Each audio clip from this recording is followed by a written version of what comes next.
എത്ര അധ്യായങ്ങളാണുള്ളത്? അത് 12 സ്കന്ധം.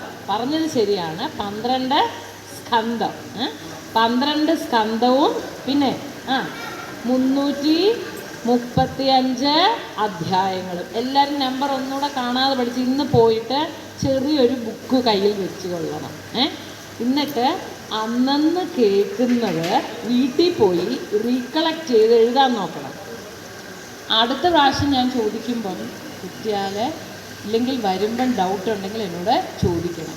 നമ്മളെപ്പോഴും കേൾക്കുന്നത്, നമ്മളെല്ലാം കേൾക്കുന്നത് സ്മരണ ചെയ്യുന്നത് വളരെ നല്ലതാണ്. പരീക്ഷയ്ക്ക് പഠിക്കുമ്പോഴും അങ്ങനെയാണ്, പഠിക്കണം.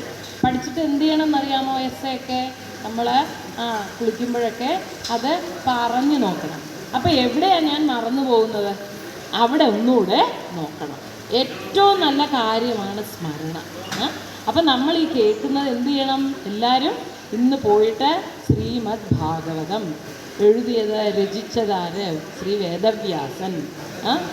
18,000 ശ്ലോകങ്ങൾ, 335 അധ്യായം, ചാപ്റ്റർ. അധ്യായം എന്ന് പറഞ്ഞാൽ ചാപ്റ്റർ. പിന്നെ 12 സ്കന്ധം.